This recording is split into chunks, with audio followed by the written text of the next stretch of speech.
Welcome to Shatter. Help me reach 5,000 subscribers.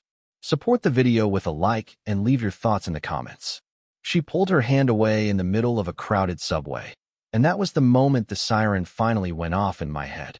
Not the station alarm, not the sound that sends you into burning houses. A quieter one, the kind that tells you something's already over. You're just the last one to get the memo. We were sitting side by side in the booth, my hand on her thigh out of habit more than anything. Long day at the firehouse, smoke still in my clothes, my body running on 3 hours of sleep and black coffee. I wasn't asking for much. Just warmth. Just proof that the life I dragged myself back to after every shift was still ours. When she flinched, it wasn't big. She just slid a few inches away, moved my hand like it was a napkin in the wrong place, kept talking about some campaign she was running for a client. Her voice didn't even drop. She laughed at something on her phone, turned the screen slightly away. She said she was tired. Said touch felt draining after spending all day online with people. Said she needed energetic space. The words sounded like they came off a podcast, not out of her. I went quiet. Not angry. Not dramatic. Just off.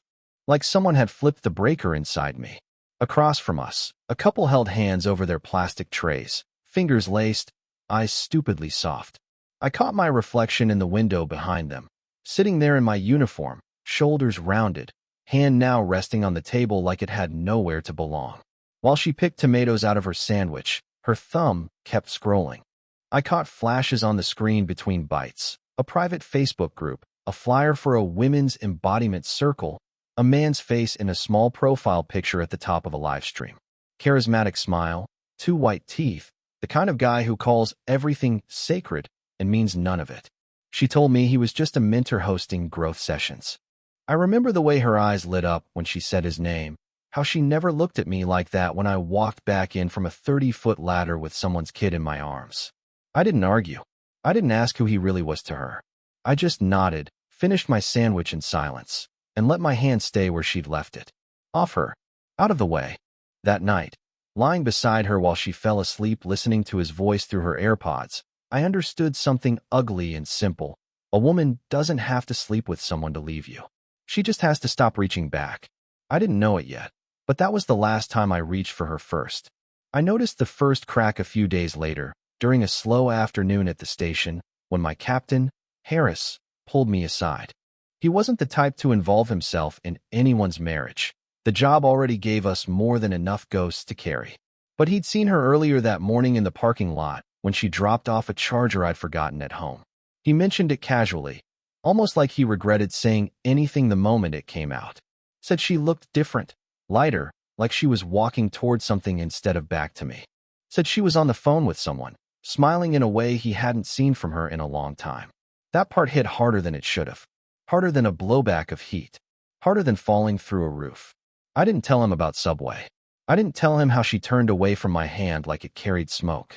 I just went back to checking gear, tightening straps, running my routine like it was armor. The sirens didn't go off that day. The station hummed with quiet, the kind that makes every thought louder. When I got home, she wasn't there. Just a pile of Amazon boxes near the door, filled with things she called tools for her new self. Oils, journals, crystals, fabrics she draped around the house like a new religion was moving in. On the counter lay a flyer with that same mentor's face printed across the top. I flipped it over once, then put it back exactly where I found it. She came home later wearing something from Old Navy, flowy and soft, her hair pinned up like she'd stepped out of someone else's life. She talked about a workshop she'd attended, how it opened her heart, how she felt seen. She didn't mention by whom. She didn't have to. Her eyes already did. I stayed quiet. Not out of fear, not out of confusion. Something colder. A shift I didn't fully understand yet. I watched her move around the kitchen, watched the gap between us widen with every word she didn't say. For the first time, I felt myself leaning inward, away from her orbit, as if some part of me already knew. This wasn't a phase. This was a departure. And she'd left days ago. The shift came the following week, subtle enough that she assumed I wouldn't notice. But in my line of work, you learn to read smoke before you ever see flames. And what I started seeing wasn't smoke from the job. It was from my own house. It began with her laptop left open on the couch one morning. She usually guarded it the way people guard diaries, closing tabs the second I walked by. But that day she was rushing out the door for one of her alignment circles, wearing another loose Old Navy sweater that made her look like she was dissolving into air. I walked into the living room after she left, fully intending to shut the laptop and move on. I wasn't the type to snoop. Never needed to. She used to tell me everything before I asked. But the screen was glowing. Messages were open. Not romantic. Not sexual. Something worse. He was sending her voice notes. Long ones, dripping with performative empathy, crafted to feel intimate while staying completely clean. He told her she was untapped potential, that she was rising, that she needed to release old anchors. I didn't need to ask who the anchor was. She wrote back with paragraphs about our marriage, framed like she was talking about a past life she'd already outgrown. She said she felt held by his guidance. That word stuck in my ribs. There were timestamps from late at night, hours when I'd come home from the station and found her already asleep, AirPods in, body turned away. She hadn't been sleeping. She'd been listening to him. In the kitchen, I found a handwritten schedule she'd made for herself. Color-coded, taped to the fridge. Workshops, group calls, morning meditations, content meetings. Not a single line included us. Next to it sat more Amazon boxes, tripods, ring lights, journals branded with motivational quotes. Tools to build a life that didn't need me in it. I stayed quiet. That new, unfamiliar quiet that didn't beg for clarity or closeness. It just observed. I kept my breathing steady, the same way I do when stepping into a room filled with smoke, waiting for the heat to reveal where the danger really sits. She came home later and kissed my cheek out of habit, not intention. She didn't notice my expression shift, didn't notice that something in me had already stepped back. That was the moment I stopped trying to hold what didn't want to be held. The disappearance didn't start with the door closing. It started with silence. The kind that shifts the air in a house. The kind you don't notice until it's already thick enough to breathe differently. I didn't announce anything. Didn't pack bags in front of her or make a speech about needing space. I just stopped waiting for her to return to a version of us she'd already outgrown. One morning, after a long night call that left my body humming with leftover adrenaline, I drove past our street and kept going. No planning, no anger, just a clean, instinctive break.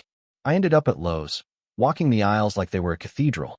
Wood, tools, hardware, things that were honest, solid, unchanging. I bought nothing. I just let myself exist somewhere she hadn't rewritten the rules. When I finally checked my phone, I had 5 missed calls from her. Then 8. Then a string of texts asking where I was, saying she needed to feel connected again. Those words would have once pulled me straight home. Now they felt like echoes from a room I'd already stepped out of. I turned the phone face down and let it vibrate until it stopped.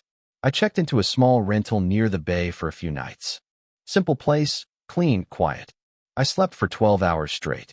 Woke up without her voice in the next room or her mentor's voice bleeding through her headphones. I got breakfast at IHOP, sat alone by the window, and felt something I hadn't felt in months, my own thoughts settling into place. She kept calling.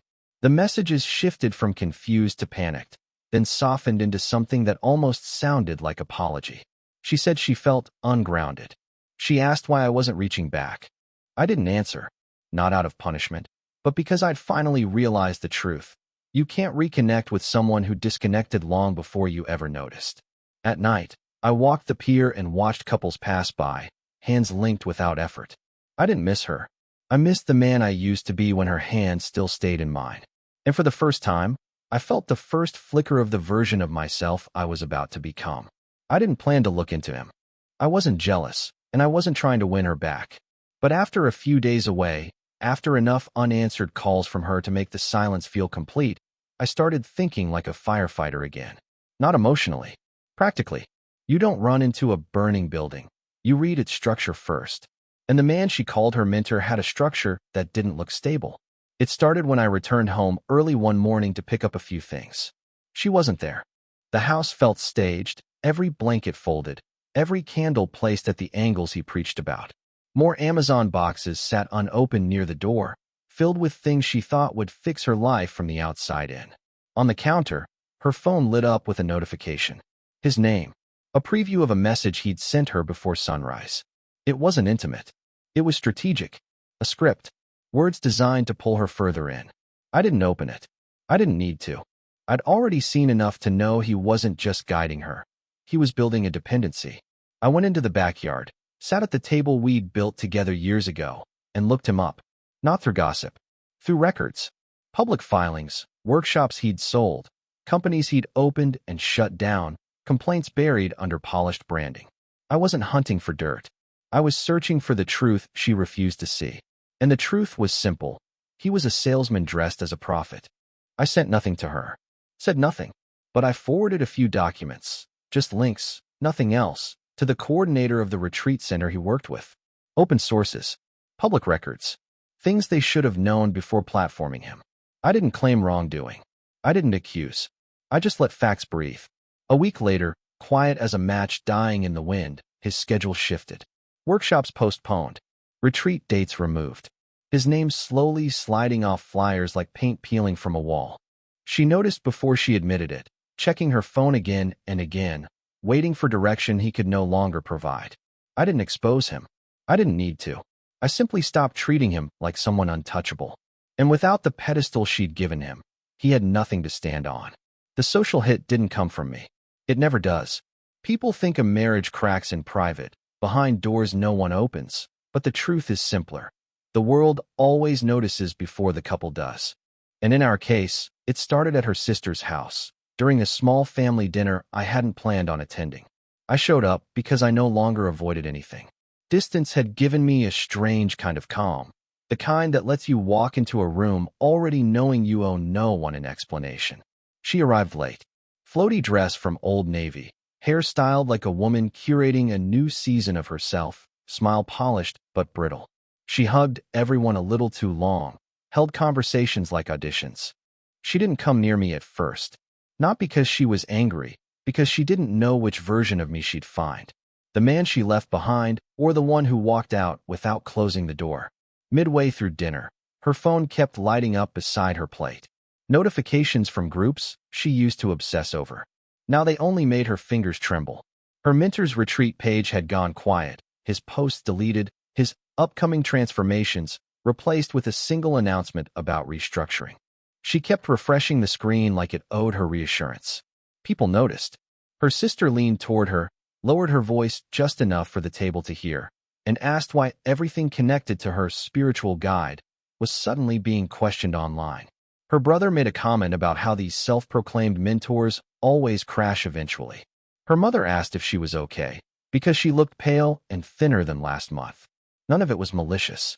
Just honest curiosity hitting someone who'd built her identity on a man who'd vanished from his own platform. I watched her swallow hard, trying to keep her composure. When she finally looked at me, it wasn't anger in her eyes. It was confusion, like she couldn't understand how her world was tilting while I was sitting there, steady, unmoved. Later in the evening, her sister pulled her aside. I didn't hear the words, only the tone, sharp, disappointed, protective. And then the one sentence that carried across the room, whether she wanted it to or not. You really thought no one would notice you drifting away? She froze. Completely. And for the first time since all of this began, it wasn't me she looked to for grounding. It was the empty space where her mentor used to stand in her mind. The silence around her didn't come from me anymore. It came from everyone else. She unraveled quietly. Not fast, not dramatic.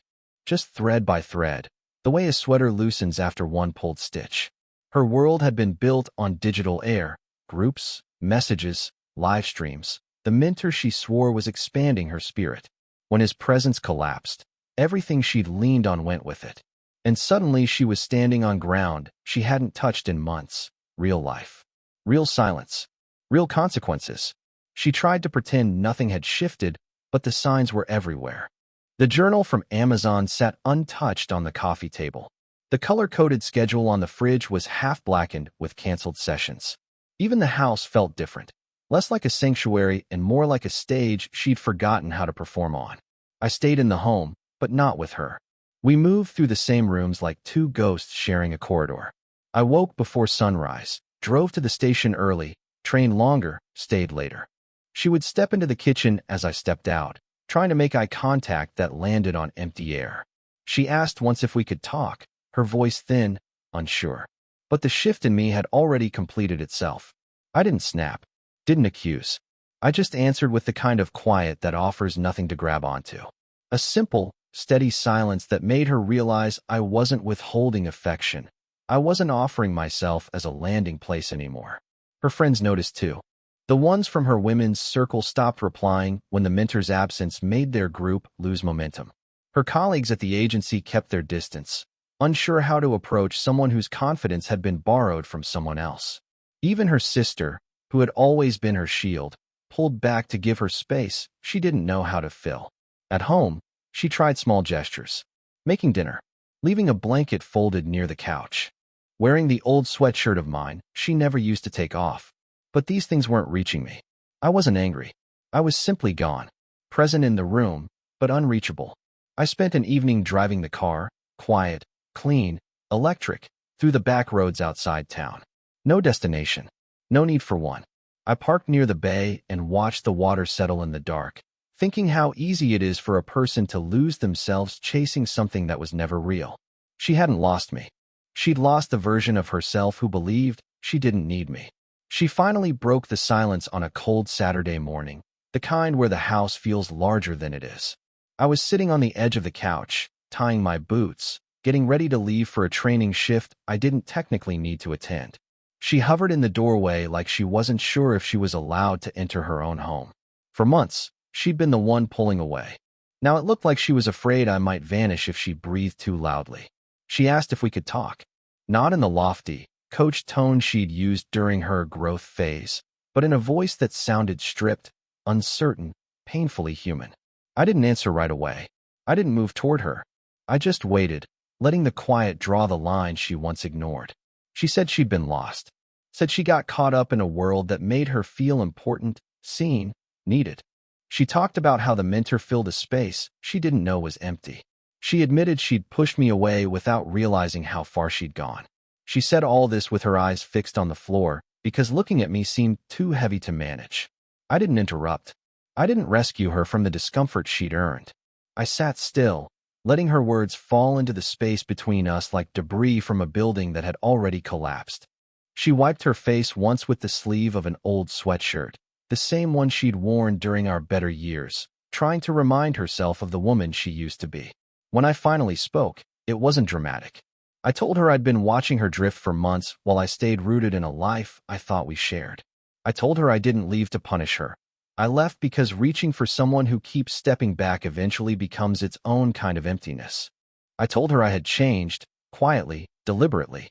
Outside, the car waited in the driveway, the one I'd bought during my reset, my Tesla Model 3, the only time I'd ever name it out loud before calling it just the car from then on. She glanced toward it, realizing she didn't know the man who drove it anymore.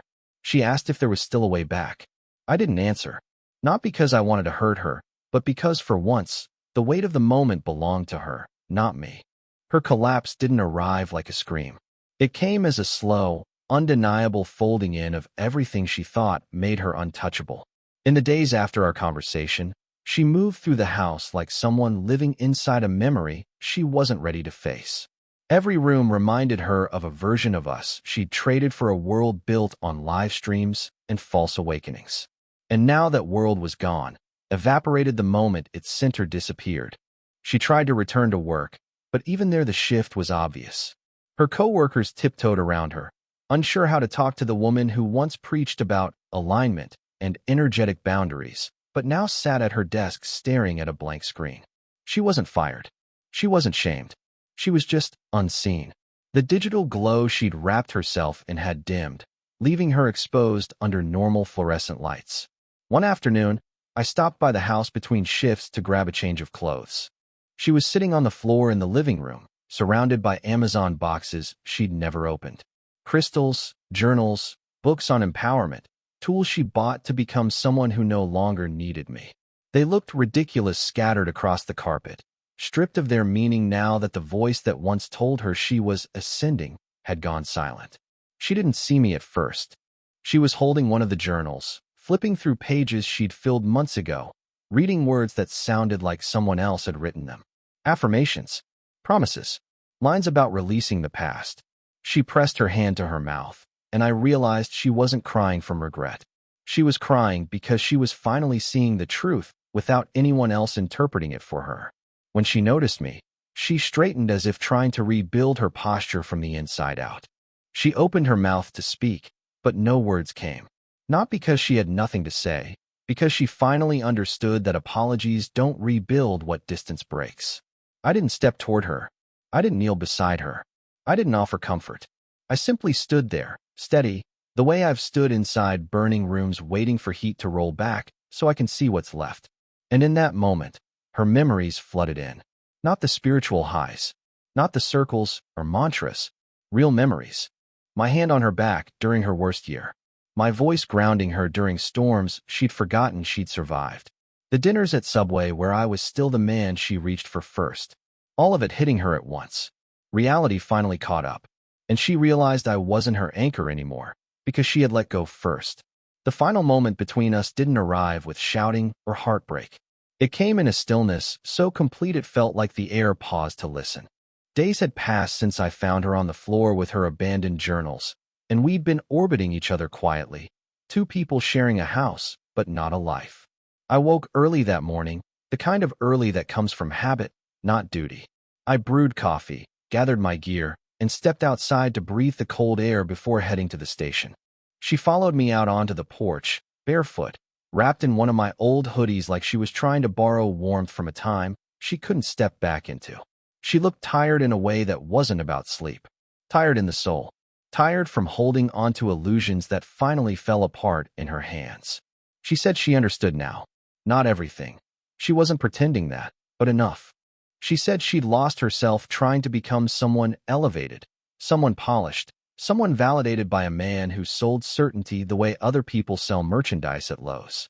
She said she didn't see what she was doing to us until the noise stopped, and all she could hear was her own emptiness echoing back. I listened without interrupting. I wasn't cold. I wasn't cruel.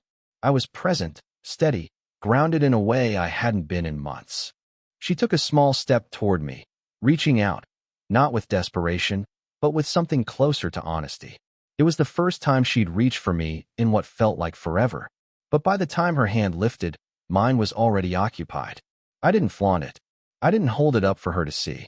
I simply turned slightly, and there she was. Emily, a paramedic I'd known for years, someone who carried her own storms with quiet strength.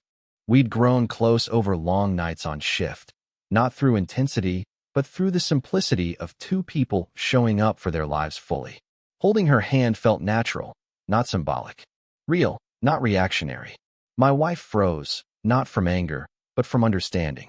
Deep, sharp understanding. I told her, softly, that I hadn't disappeared. I just stopped showing up where I wasn't respected. I wasn't leaving in anger.